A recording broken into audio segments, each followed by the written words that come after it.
না, আমার তো অন্য কোনো প্ল্যান নেই। রিল্যাক্স হিরো, তোমার হাতে অনেক সময় আছে। আচ্ছা, ওর হাতে অনেক সময় আছে কিন্তু আমার হাতে সময় নেই। চলো। হিরো, তোমার কোনো পকেট মানি লাগবে? ওকে, চলো।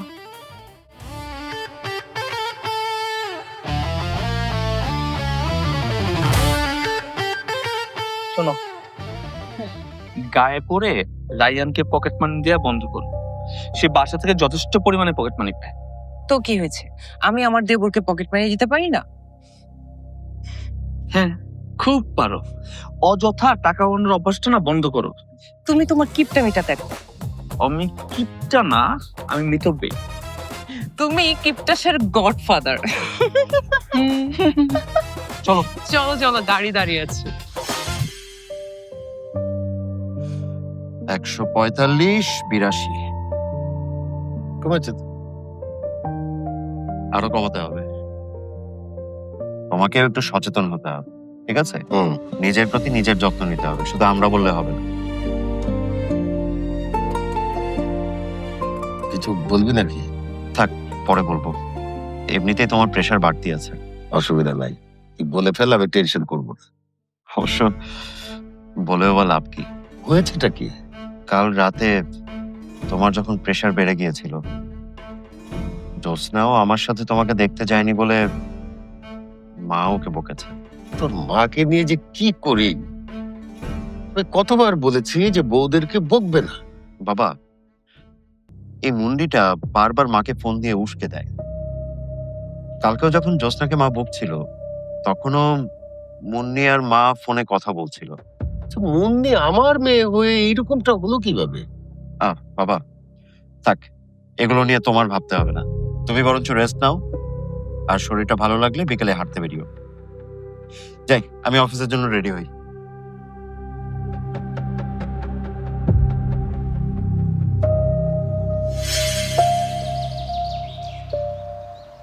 হ্যালো, কি করছো?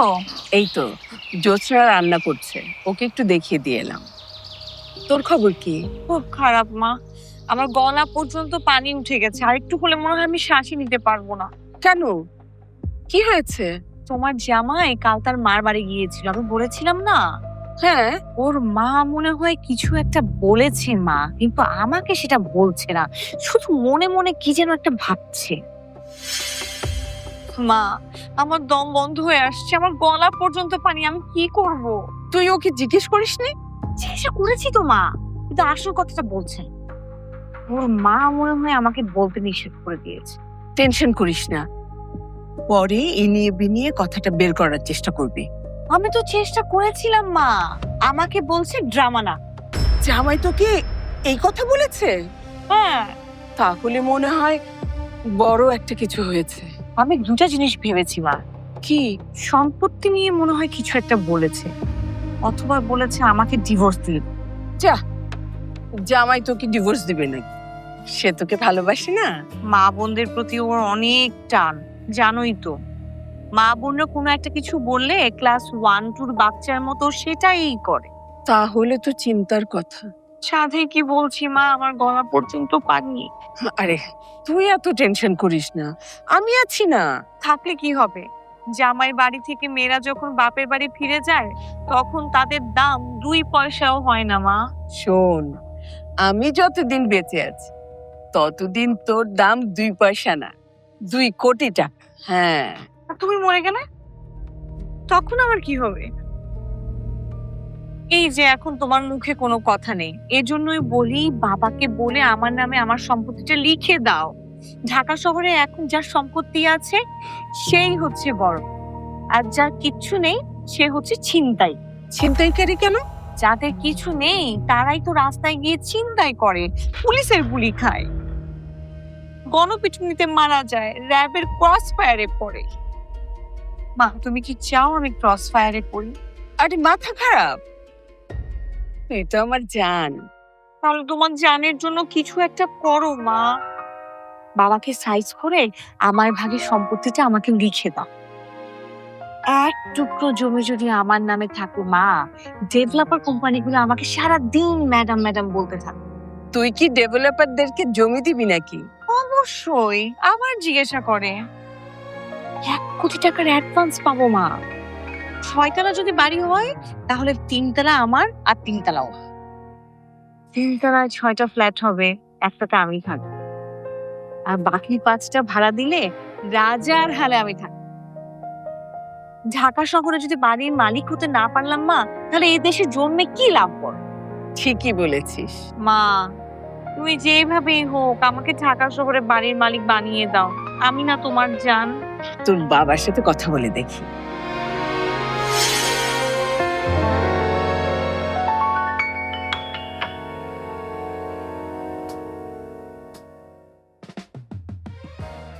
হ্যালো। হ্যালো, কি করছো? আরে কিছু না, তাহলে এখানে চলে এসো। আমি অফিসে যে কি করব? তুমি তো অফিসে কাজ করবে। তুমি কাজ শিখবে, আর এক সময় তো তোমার আমার এখানে জয়েন করতেই হবে। তখন আমরা একসাথে কাজ করব। কি জয়েন করবে না? তোমাকে আমার ফ্যামিলি মেনে নেবে না। কাল আমি এটা নিয়ে অনেক চিন্তা করেছি, এখনো ইনফ্যাক্ট এটা নিয়েই ভাবছি। তুমি মেনে নিলেই হলো। তোমাকে মেনে নিলে আমাকে আমার ফ্যামিলি ছাড়তে হবে। ফ্যামিলি ছাড়তে হবে কেন? আমাকে বিয়ে করলে বুঝি তোমাকে বাসা থেকে বের করে দিবে? ওরা তোমাকে এই বাসায় থাকতে দেবে না। আমাকে ওখানে থাকতে হবে কেন? ঢাকায় আমার কয়টা বাড়ি আছে। তাহলে আমি কোথায় থাকবো? তোমার সাথে নাকি আমাদের বাড়িতে?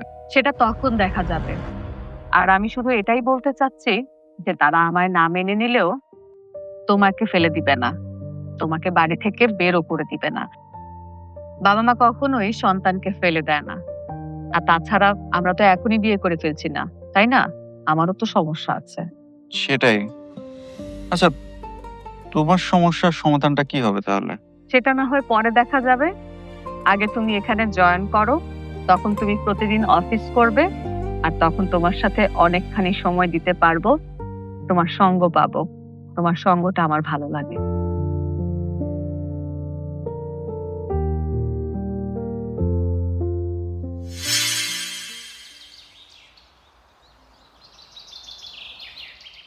আরে তুমি কই যাচ্ছ এখন? যাই একটু বাইরে হেঁটে আসি। এই সময় কেউ বাইরে হাঁটতে যায়? হ্যাঁ, এই দুপুরবেলা কেউ হাঁটে? আমার যে বয়স, তাতে গায়ের রং কালো হলে কিছুই আসে যায় না। একটু আসো, বসো, তোমার সাথে জরুরি কথা আছে।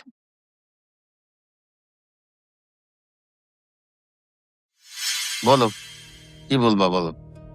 ইয়ে, ওই যে মুন্নির শাশুড়ি আর ননদ অনেক ঝামেলা করছে। কিভাবে? মন্দি তো আলাদা বাসায় থাকে।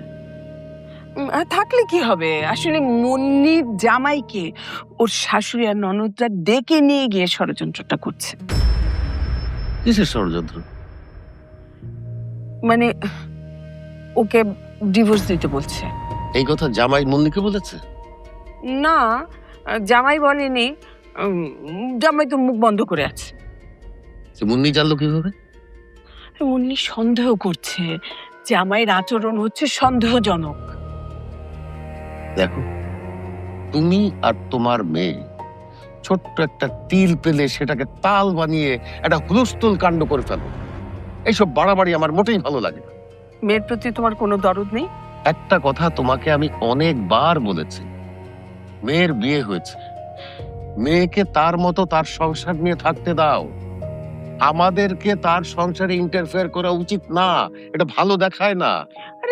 মেয়েকে বিয়ে দিয়েছি বলে কি মেয়ের প্রতি আমাদের কোনো দায়িত্ব নেই? হ্যাঁ, অবশ্যই দায়িত্ব আছে, থাকবে না কেন? তবে দায়িত্বর যখন প্রয়োজন পড়বে তখন দায়িত্ব পালন করব। তুমি তো যখন তখন দায়িত্ব পালনের কথা বলে ওর সাথে ঝামেলা করছো। আর বিয়ের পর থেকেই আমি দেখছি সারাটা দিন তুমি মুন্নির সাথে কথা বলো। মুন্নির সাথে কথা বলতে বলতে মুন্নির মাথাটা খারাপ করেছো। এখন মুন্নি তোমার মাথাটা খারাপ করছে। এখন মুন্নির কথায় আমাদের সংসার চলে। ও ভালো কথা, কাল রাতে আমি অসুস্থ হয়ে যাওয়ার পরে জ্যোৎস্না আমাকে দেখতে আসেনি বলে তুমি ওকে বকলে কেন? ওমা, শ্বশুর অসুস্থ হয়ে বিছানায় পড়ে আছে আর বউ ঘরে থেকে শ্বশুরকে দেখতে আসবে না? এটা কি হয়? আরে আমি কি মরে যাওয়ার মতো অসুস্থ হয়েছিলাম? প্রেশারটা সামান্য একটু বেড়েছিল। তুমি কি করছিলে? তুমি তো আসো নাই, তুমি তো তখন মুন্নির সাথে কথা বলছিলে। দেখো, আগে নিজের দিকে তাকাও, তারপরে অন্যেরটা দেখো। আর এইভাবে বউদের পেছনে লেগে থাকলে বউরা তোমাকে জীবনে কোনোদিন ভালোবাসবে না, সম্মানও দেবে না। লাগবে না, লাগবে না আমার তোমার বউদের ভালোবাসা। আমার মেয়ে আমাকে যথেষ্ট ভালোবাসে।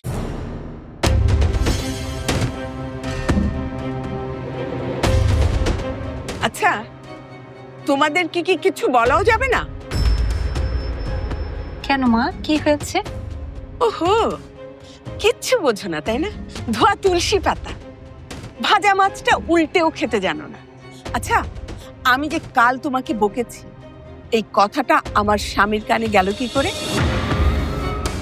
মা মা আমি তো বাবাকে কিছু বলিনি। তাহলে কে বলেছে? হয়তো আপনার ছেলে বলতে পারে। আমার ছেলেকে কে বলেছে? তুমি?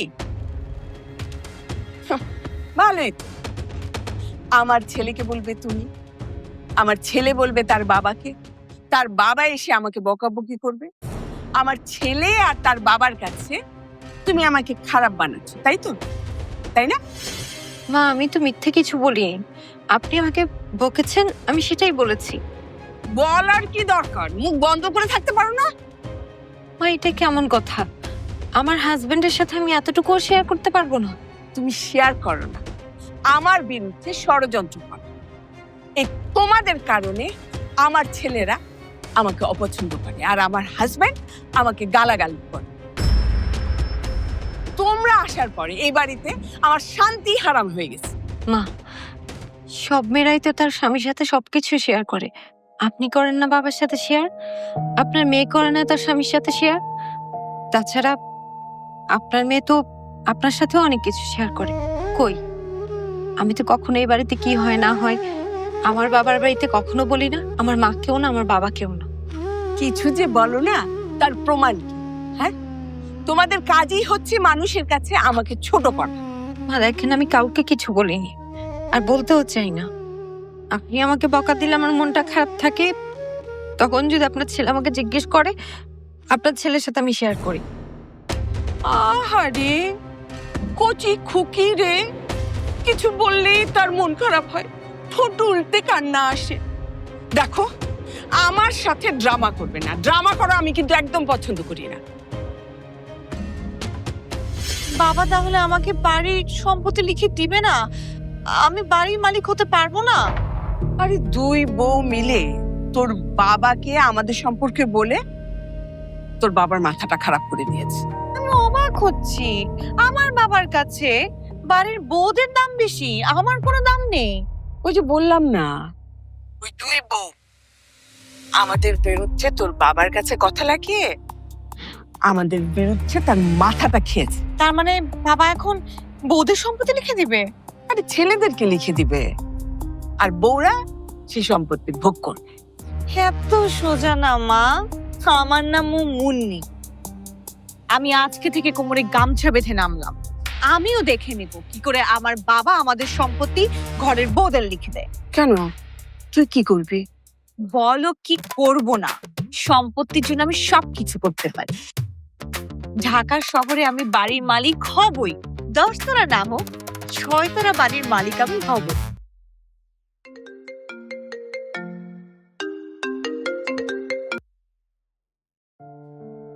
হ্যালো।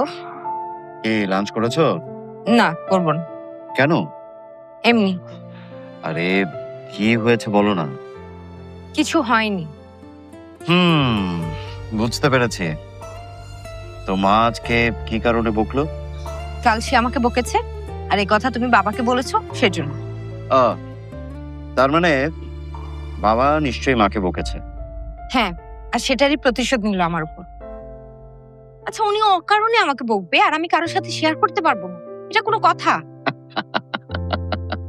আমাকে বলে আমি নাকি তার বিরুদ্ধে ষড়যন্ত্র করি, সবার কাছে আমি নাকি তাকে ছোট করি। আমি বরং বাবার বাড়ি থেকে কিছুদিন বেরিয়ে আসি। কেন? কেন আবার? আমি বাবার বাড়িতে গেলে তো তোমার মা খুশি হন, তিনি মনে করেন আমি না থাকলেই শান্তি। আরে না না, মায়ের কথা এভাবে ধরলে কি সংসার করা যায় নাকি? হ্যাঁ, শোনো না, তোমার কিছু লাগবে? না, আমার কিছু লাগবে না, আর কিছু এনে আমার মন ভালো করার কোনো দরকার নেই। এই যে জ্যোৎস্না ম্যাডাম, আপনার মন ভালো করার দায়িত্বটা আমার। আর তোমার মার কাজ হলো আমার মন খারাপ করা। ওই তো দুটোই কাটাকাটি হয়ে গেল। হয়েছে, রাখি। ব্যবসা কেমন চলছে? ভালো। আলহামদুলিল্লাহ। আজকাল খুব সাবধানে থেকো, কারণ জানো তো ভেজাল পণ্য নিয়ে চারিদিকে নানা খবর হচ্ছে, পেপারে লেখা হচ্ছে, টিভি চ্যানেলগুলোতে দেখানো হচ্ছে। আমার না খুব ভয় করে। সব কথা বলে এখন কি হবে? কারণ ভেজাল ব্যবসা করতে তুমিই তো বলেছো। হ্যাঁ বলেছি, কারণ ভেজাল ব্যবসা না করলে তো রাতারাতি আমরা একটা ফ্ল্যাটের মালিক হতে পারতাম না। ঢাকা শহরে বাড়ি না, একটা ফ্ল্যাট তো আমাদের আছেই। অবশ্য তোমার বাবার সম্পত্তি ভাগাভাগি হলে আমাদের তো একটা বাড়ি হবে, তাই না? তোমার মা সম্পত্তির ভাগের ব্যাপারে কিছু বলেনি? রাগ করো না, আমি তোমার স্ত্রী, আমি তোমার সাথে সব ব্যাপারে কথা বলতে পারি। যেমন টাকা, সম্পত্তি, কোটি কোটি টাকা, সম্পত্তির ভাগ। কি পারি না তোমার সাথে এসব বিষয়ে কথা বলতে? পারো। আমি জানতাম তুমি এই কথাই বলবে। তাছাড়া আমার সাথে তোমার বৈষয়িক ব্যাপারে আলোচনা করলে কিন্তু লাভই আছে। দেখলি না, আমার কথা শুনে ভেজাল ব্যবসা করে তুমি রাতারাতি বড়লোক হয়ে গেলে। হ্যাঁ, আচ্ছা তুমি আসলে কি বলতে চাচ্ছ বলো তো? বলছিলাম কি, তোমার মা যদি তোমার সাথে সম্পত্তির ভাগের কথা বলে, তাহলে আমার সাথে কথা না বলে কিন্তু তুমি যেও না একা একা। কারণ তোমার মা বোনেরা তোমাকে ঠকাতে পারে। তো সহজ সরল জগতের মার ব্যস্ত, তুমি কিছুই বোঝো না। আচ্ছা তোমার কেন মনে হলো যে মা আমাদের সম্পত্তি ভাগ করতে বলবে? কারণ কয়েকদিন ধরে তোমাকে কেমন যেন চিৎকার লাগছে। চিৎকার মানে? মানে ঘুম না আসলে আমরা বিছানার কখনো চিত হই, কখনো কাত হই, মানে এপাশ ওপাশ করি না, তোমাকে কেমন যেন চিন্তায় চিৎকার চিৎকার লাগছে। আমার ধারণা ভুল, মানে আমার মনে হয় অনেক শান্তি আছে। আলহামদুলিল্লাহ, এটা অনেক সুখবর। কিন্তু তাহলে তোমার মুখ এরকম শুকনো শুকনো লাগছে কেন? তুমি কি আমার কাছে কিছু লুকোচ্ছ? না না, লুকাবো কেন? আমি ভেজাল ব্যবসা করি তো, তাই সবসময় টেনশন নিয়ে থাকি, বুঝছো না? যে কখন ফ্যাক্টরি বন্ধ হয়ে যায়, কখন তালা লাগিয়ে দেয়, কখন ধরা পড়ে যায়। কেন? এরকম কোনো সম্ভাবনা আছে নাকি? না না, টেনশনের কিছু নাই। আরে বাবা, এরকম তো থাকবেই, তাতে কিন্তু উপায় নেই। চোরের মন পুলিশ পুলিশ, বুঝতে পারছো না? হ্যাঁ শোনো, আমার একটু তাড়া আছে, এখন অফিসে যেতে হবে। আমার ফ্যাক্টরি থেকে একটা মাল ডেলিভারি করতে হবে, আসি। হ্যাঁ ঠিক আছে। হ্যালো, কি করো? তোর খবর কি সেটা বল। তোমার গলা পানিতে ডুবে আছে মা। তোমার জামাই তো মুখ খুলছে না, কথা খালি ঘুরাচ্ছে তো ঘুরাচ্ছে। আজকে আবার বলছে পুলিশের ভয় আছে। কেন? পুলিশের ভয় কেন? আপনি আমাকে একটু অফিসের বাইরে সময় দিতে পারবেন? তুমি মাকে ফোন দিয়েছিলে কেন? আমি জানতাম তোমার মা কমপ্লেন করবে। কেন বাবা, তুমি আমার রান্না খাবে না? কোনো শ্বশুর কোনো জামাইয়ের কামাইয়ে রোজ রোজ খায় না।